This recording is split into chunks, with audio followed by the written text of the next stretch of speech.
Hello. For tonight's Grisly Tale, I'm going to read you a story from more Grisly Tales for Gruesome Kids.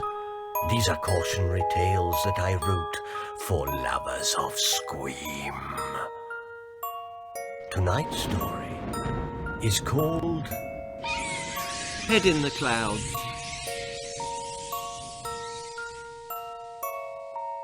Once upon a time, there was a boy who wandered around with his head in the clouds. His parents called him Butterfly Brain, but we shall call him Brian. Brian was a dreamer. He had a mind that opened gates and ran with its arms outstretched into fields of daisies. He had a mind that jumped into a spiralling wind and was sucked up into a funnel of deep blue sky. He had a mind that sailed through the clouds like a royal swan on a lapping lake of whipped cream, which meant that Brian's mind was always full of fancies and never had space for the ordinary things in life like clothes, buses, mealtimes, toothpaste, money, keys, books, sport, family, bed, posters, homework, pets, and sock puppets. It meant that Brian was forgetful. Now, have I eaten lunch or not? And that said, with tomato stains on the tip of his nose.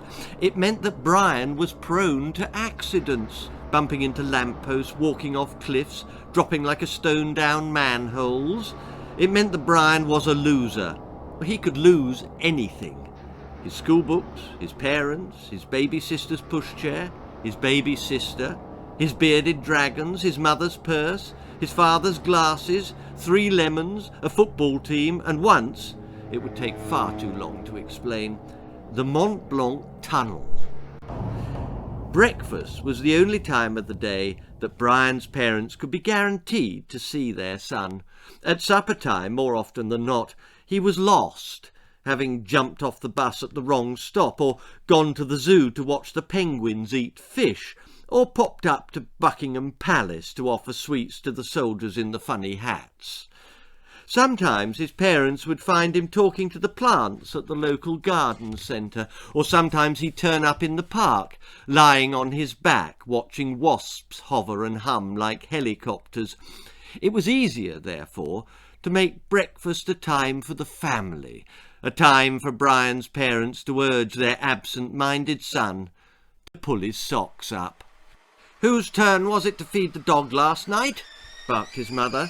Brian looked around the table for the culprit, while the rest of the family looked straight at him. "Me? But I fed the dog last... He couldn't remember when he'd last fed the dog. In fact, he couldn't remember a dog. Did they have one? "And who had the last bath last night?" Brian could remember running a bath at some point in his life, but last night? It was all a bit hazy. He sniffed his forearm, but there was no smell of soap. "Well, it might have been me," he said. "I remember shining a torch through my skin last night to turn my fingers pink. But a bath... Do you remember the flood in the hall?" twitched his tight-lipped father. "Well, I remember wet feet," said Brian. "I remember a yellow duck on the stairs." He smiled broadly. "Was it a real duck, do you think? Do ducks come in plastic?" "Oh, I do wish you'd concentrate," cried his mother. "You're a danger to yourself. You wander around all day with your head in the clouds. One day, Brian, you'll lose your head and not notice." "You left the taps on," explained his father. "Does any of this ring a bell?" But Brian's mind had drifted off into flights of fancy. "Does anyone here know how many layers of biscuits it takes to make an ice cream wafer?" "Oh, why do you ask?" his mother groaned. "Well, I was just thinking," he mused, spreading shoe polish on his toast and heaping 3 tablespoons of flour into his cup of hot water, "that if a wafer was a magic carpet, how many times would it go round the world before it disintegrated?" "Time for school," said his father, shaking his head. "Does that mean me?" inquired Brian. "You do go to school, Brian, yes." "Oh, Just checking," said the boy. "Yesterday I forgot and turned up for work in a car garage. They were very nice, but didn't have a pair of overalls small enough to fit me." Brian stood up from the table and picked his rucksack off the floor. "Ready!" he cried, but he didn't have his trousers on. That same day, after school, his head chock-a-block with bright ideas on how to train snails for Formula One snail racing, Brian turned right instead of left and kept on walking. When he stopped, he was lost. He was standing on top of a hill overlooking a deep valley carpeted by a thick green wood. Two red kites wheeled against the sky and caught Brian's eye. As he watched them circle lazily, a strong wind whipped up from nowhere. The kites bumped up and down in the turbulence and swooped into the wood as the wind bowed the trees and flapped Brian's jacket like a small pair of wings. Brian closed his eyes and imagined that he too was flying. The clouds brushed past his face like puffballs. The earth turned miles below, peppered with dots of sheep and churches you could pop in your pocket. Brian was running down the hill, arms spread-eagled, out of control, slipping, sliding, with no thought for his own safety, when suddenly a freak gust of wind stormed the hilltop at 300 kilometers an hour. It bent the trees over like paper clips. It snatched up rocks and pitched them like baseballs. It stopped Brian dead and flipped him backwards up the hill like a tiddlywink. He tried to stand up. He rolled onto his feet and leant horizontally into the wind. But this was a twister, and twisters take no prisoners. A brutal crosswind struck him from the side like a left jab. With a sharp crack and a clinical rip, Brian's head was torn clean off his neck. Like a balloon snatched from a child's hand, it was wrenched into the air, tugged up 30 meters, and then blown across the valley towards the wood. What a shocker! Poor Brian wasn't sure what was happening. He could feel his feet on the ground and he knew where his body was, but his eyes and ears were somewhere else. His eyes and ears were spinning in a swirling world filled with leaves and broken twigs. He could see the tops of trees. He could see a stalled swallow. He could also see his own headless body standing on the hilltop with its hands on its hips. But only briefly, because suddenly his body disappeared behind a tree and a rush of cold air filled his mouth and stretched his voice and made his eyes water. The first branch broke the head's fall. The second branch snapped. The head ricocheted down to the third, bouncing like a ball through outstretched hands, until at last, with a soft thud, it came to rest in a bed of spongy bracken. Brian had lost his head. His mother had said he would. If he'd gone straight home after school, none of this would have happened. He pinched himself to check he wasn't still dreaming, but his stump of a neck told him it was all horribly real. What was he going to do? How could he hunt for his head without eyes? "Oh, I've got it!" yelped the mouth. "If I shout loud enough, Brian's body can follow my voice." But as well as being the mouth, it was also the spokespart for every other bit of the head. "What was that, ears?" it said. "You're down here too, so how will the body hear me if I shout?" Oh yes, good point. But in the absence of any better plan, it was one that the mouth chose to ignore. "Over here, Brian," it yelled. "Down the hill, in the wood. Run, Brian, run! Find your lost head." As luck would have it, Brian had super-sensitive toe bones that quivered as they picked up the sound waves from his voice. His body felt the words as they resonated through his skeleton like a deep itch. His body stumbled down the hill towards the guiding voice, while his eyes kept a careful watch. "Left, Left. Left a bit more. Right. Stop! Stop! Stop! Stop! Thwack. Sometimes Brian's toes didn't get the message. Ah, sorry, said the mouth on behalf of the eyes. That was a tree. At last, Brian's body found Brian's head in the bracken. It was a tearful reunion in which Brian's arms held Brian's head against Brian's shoulder, and Brian's eyes wept Brian's tears down Brian's back.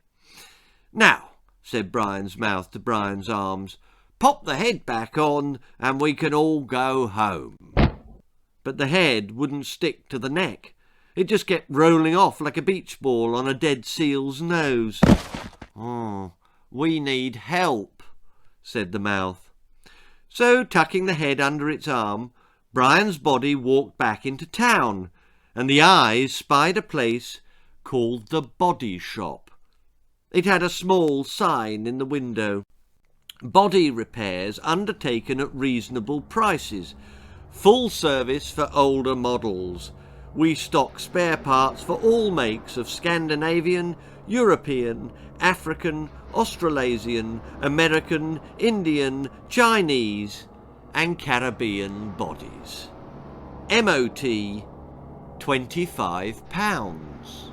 Then in small letters underneath it explained that MOT was cheap heart surgery and stood for mending old tickets.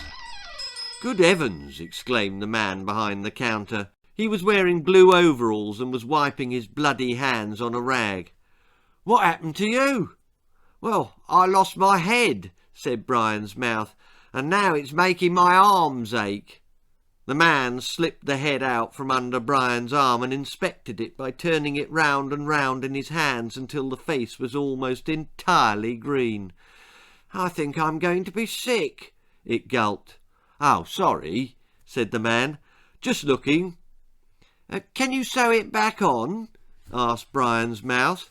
Well, I could try, said the body mechanic, but there's something wrong inside. Mind if I take a look?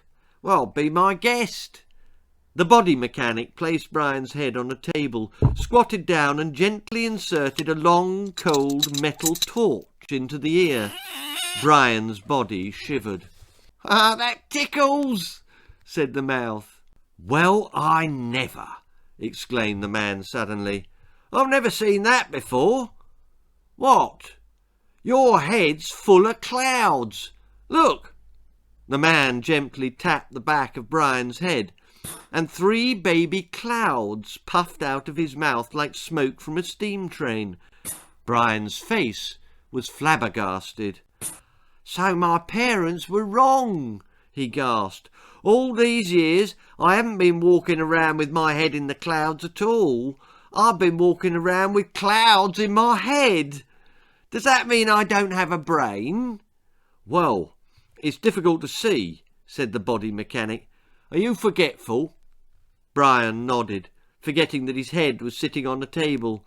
It rolled over the edge and crunched to the floor. Ow! Wailed the mouth. Mumbled the man. Listen, I can offer 2 cures. You can either go for a new head entirely and chuck this one out. While he was speaking, he took 3 plastic containers off the shelf, removed their lids, unpacked the cotton wool padding and pulled out 3 heads. Right, these are spares I've had lying around for years, he said. I've got a choir boy, a rugby player, bit of a broken nose on that one, or a head girl. He laughed. That's about all she is these days. And the other choice? Asked Brian, who sang like a parrot, hated sport and looked positively stupid in a dress. Well, I'll give the original head a good clean out, said the mechanic. Blow those clouds away, put some glue on the bottom and you can have it back in an hour. That one, chose Brian as the man pressed a red ticket and a silver key into his hand. Whatever you do, don't lose that ticket, he said. It tells me which head is yours. And the silver key? Asked Brian's mouth. Well, that key is irreplaceable. After any operation involving cloud extraction, there is always a small risk of nimbosity.